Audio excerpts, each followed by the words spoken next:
Hold on.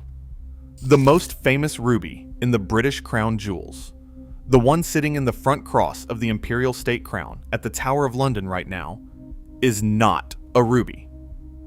In 1367, Edward the Black Prince accepted a 170-carat blood-red stone valued at over $30 million from Pedro the Cruel of Castile after the Battle of Najera. Every monarch who wore it for 600 years believed it was a ruby. It was a spinel. By the end of this, you will know how to run a specific gravity water displacement test using a $15 digital carat scale, which separates spinel at 3.6 from ruby at 4.0, with zero overlap. You will also learn how to read the dichroism split through a $30 Techco Plus GSTK43 calcite dichroscope, where ruby shows two distinct reds in the viewing windows, and spinel shows absolutely no color change from any angle. 2 tests, under 60 seconds each. Total cost, under $50. They would have saved 6 centuries of British kings from the most expensive misidentification in gemological history. That could be you holding the next misidentified stone, but only if you know exactly how to run the numbers before any money changes hands. The difference lives in the host crystal. Spinel is magnesium aluminum oxide and grows as a perfect 8-faced octahedron in the cubic crystal system. Ruby is aluminum oxide and grows as a 6-sided hexagonal prism in the trigonal system. Both blood red. Both pulling out of the same white crystalline marble. Both looking absolutely identical in a merchant's palm. April 1367, northern Spain. After the dust settled at the Battle of Najera. Edward the Black Prince, son of Edward III of England, had just handed Pedro the Cruel of Castile a decisive military victory against a Franco-Castilian force. The payment Pedro handed over included a polished, egg-shaped lump of deep red mineral, slightly oval, pierced with a small hole from a previous owner, approximately 170 carats. No facets, no cutting, just a smooth, heavy, blood-red stone, the weight of a small plum. Pedro the Cruel called it a ruby. The Black Prince called it a ruby. Every English jeweler, court historian, and royal gemologist who handled it for the next 6 centuries called it a ruby. Therefore, it sat in Henry V's battle helmet at Agincourt in 1415 as a ruby. Therefore, it passed through the Tudor treasury, the Stuart collection, the Victorian reorganization of the crown jewels, and eventually into the front cross of the imperial state crown at the Tower of London as a ruby. But nobody ever suspended it from a wire in a cup of water and ran the arithmetic. The number that was waiting for them all along was 3.60. That number seemed insignificant to everyone who looked at the stone for 6 centuries. It was not. But the Black Prince's ruby was not alone in the British crown jewels. The Timur Ruby is a 352.5 carat, deep red, polished stone with 6 inscriptions carved directly into its surface in Persian and Mughal script. Those inscriptions trace a documented chain of royal ownership from 1612 to 1851, with the names of Mughal emperors cut into the mineral itself like a deed of ownership etched in stone. 6 rulers, 239 years of documented imperial possession. The stone was gifted to Queen Victoria in 1851 and today sits set in a necklace in the royal collection. Court jewelers for the entire Mughal dynasty and the entire Victorian court called it a ruby. That was just what the court jewelers claimed. The specific gravity told a different story. Modern gemological testing confirmed it as spinel. Therefore, the British crown jewels contain not 1, but 2 of the most celebrated red spinels in the world, both labeled ruby, both sitting in plain sight. If you want more field guides, exact coordinates, and the exact tools I use in the dirt, subscribe to the channel now. Let us get back to the rocks. The reason this confusion has persisted across every culture that ever traded in red gems comes down to one geological fact. Both spinel and ruby crystallize in the exact same rock under the exact same conditions. When limestone or dolomite gets buried deep in a continental collision zone and subjected to high temperature, low silica metamorphism, the rock recrystallizes into white marble. If chromium is present in the original sediment, which it often is in these ancient ocean floor sequences, the chemistry can produce both magnesium aluminum oxide and aluminum oxide simultaneously in the same outcrop. Therefore, if you walk into a stream bed below a Mogok Valley marble cliff in Myanmar and run a shovel through the red-stained alluvial gravel, you will pull out blood-red crystals in two distinct shapes. The spinel comes out as a tiny perfect eight-faced polyhedron, like a geometric jewel someone carved on purpose. The ruby comes out as a flattened, six-sided barrel, thicker through the middle, both the same color, both the same hardness to the touch, both coming from the same gravel bar. But the marble was keeping a much darker secret about what those two shapes actually meant in terms of physics. And the scholars of the Silk Road wrote about the difference between rubies and balas rubies for centuries, but no king was listening closely enough to care. The Kuh-i-Lal mine in ancient Badakhshan fed red stones into the Silk Road trade for at least 1,000 years before the Battle of Najera.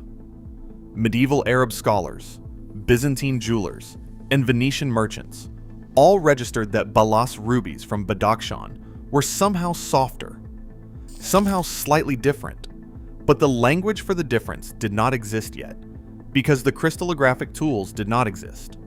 Therefore, every treasure hoard from Constantinople to Delhi to London accumulated both minerals under a single name. Number 1. The specific gravity test. The weight of this is everything. Spinel has a specific gravity of 3.58 to 3.61. Ruby sits at 3.99 to 4.00. That gap of 0.4 is one of the widest between any two commonly confused gem pairs in the world. The setup costs almost nothing.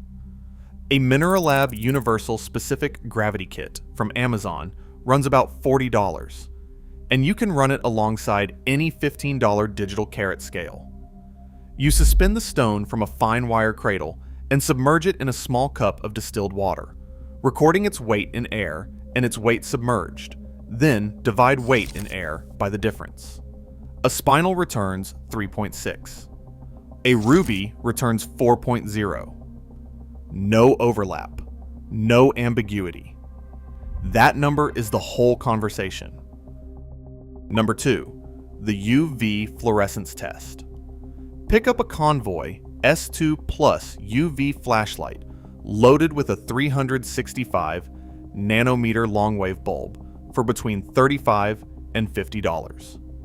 This is the best portable longwave UV lamp on the market for field gemology, full stop. Take your stone into a dark room, hold the lamp 2 to 5 inches from the surface, and observe. A ruby, especially a Burmese ruby from Mogok, blazes with a strong red fluorescence under longwave UV. The chromium sitting in the corundum lattice responds to 365 nanometers, as if it were designed for it. Now switch to shortwave at 254 nanometers using a dual wave lamp like the GSC International UV Lamp 2, which costs about $50. A spinel often shows a muted orange-red response under shortwave, while staying nearly silent under longwave. That combination of weak or inert longwave plus orange-red shortwave is a strong spinel signature. Stones that blaze red under longwave are likely ruby. Stones that stay quiet or shift orange under that same light deserve a second look before any money changes hands. Number 3. The Dichroscope test. This is the one that cuts deepest into the physics of what these two minerals actually are. Spinel belongs to the cubic crystal system.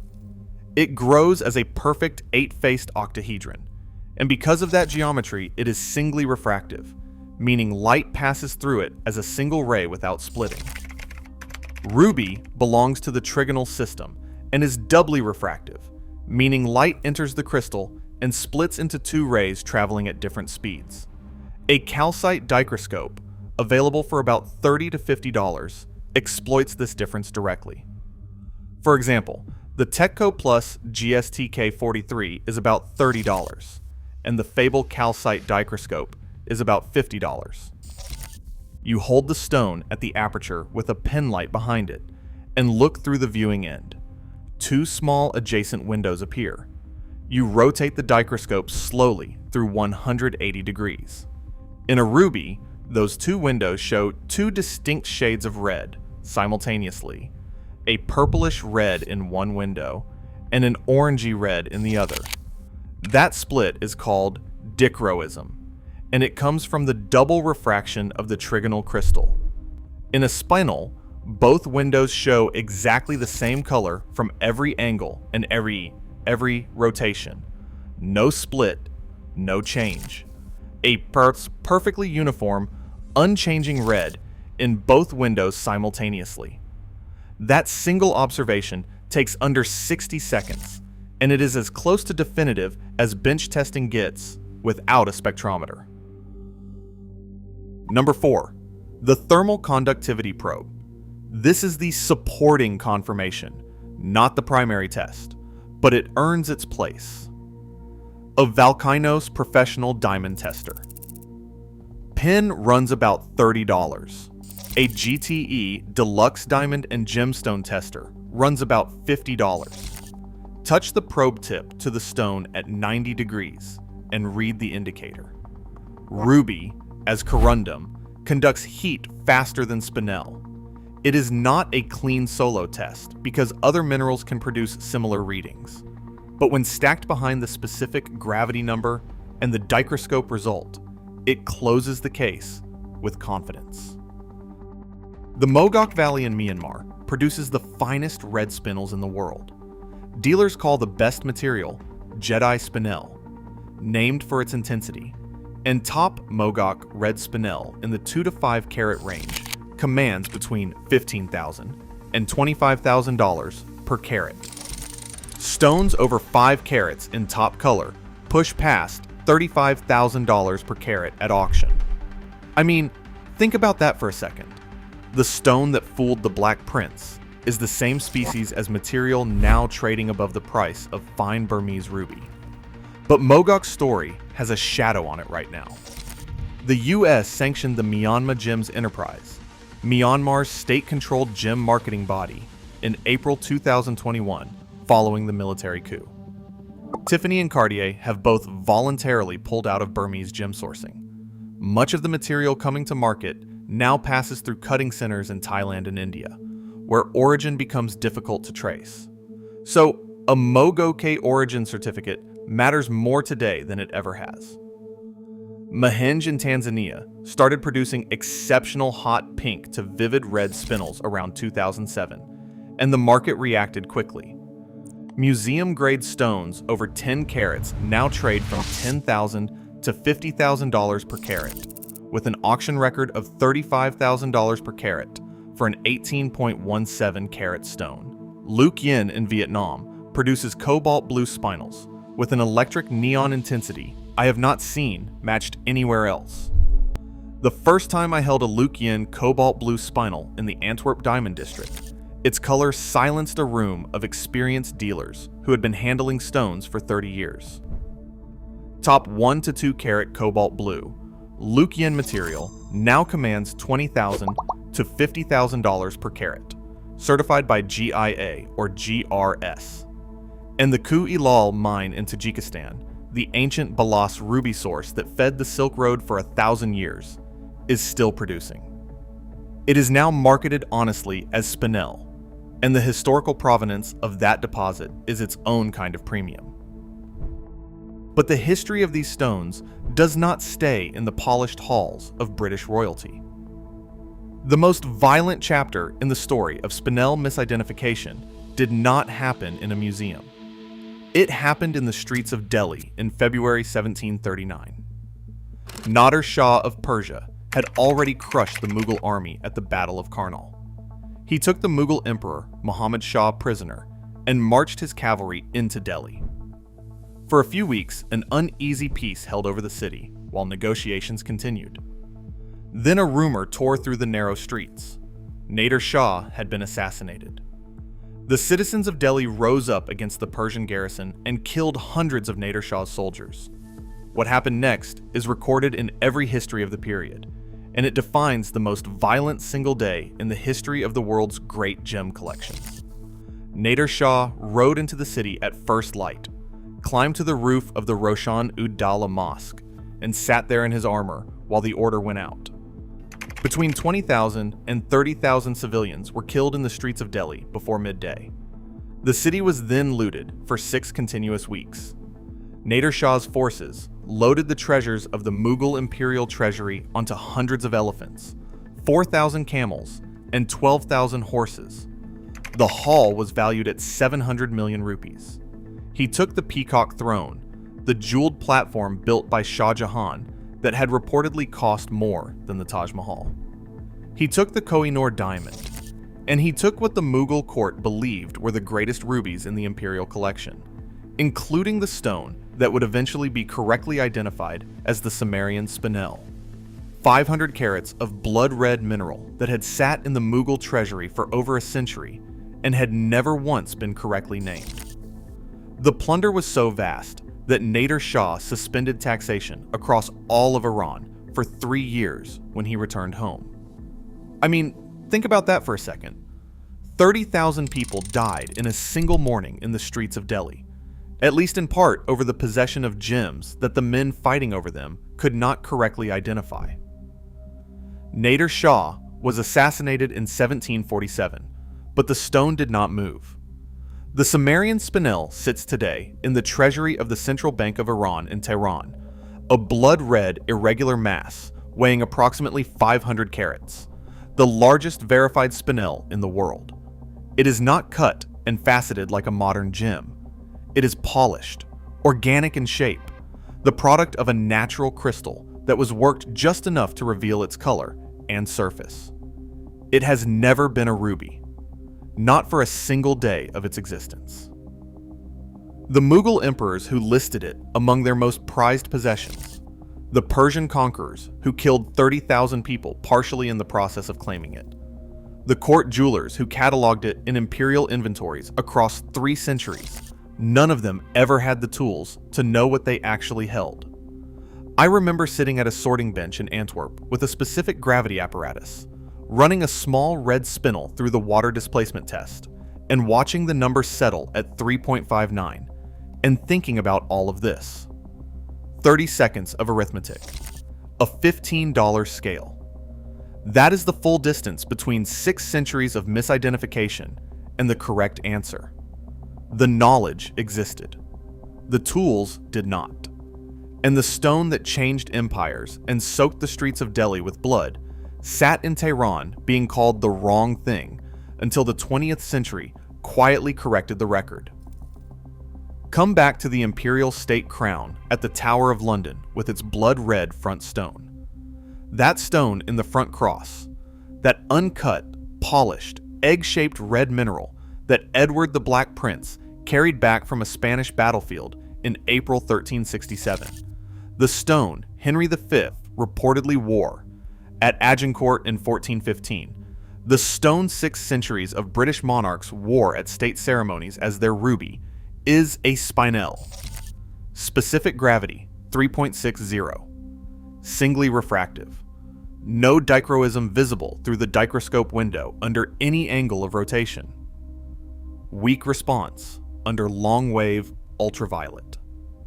Every piece of physics that distinguishes it from a ruby has been sitting in the mineral since the day it crystallized in a white marble deposit somewhere in Central Asia, waiting for someone to ask the right question with the right tool. The tests that answer that question in under 60 seconds cost a combined total of about $120 in today's market. The science that made those tests possible took until the 19th century to develop, which means every king, every general, every court jeweler, every imperial inventory clerk who handled these stones before then was working without the vocabulary the minerals were written in. That is not fraud. Nobody in this story lied. Nobody substituted a cheaper stone for a more expensive one.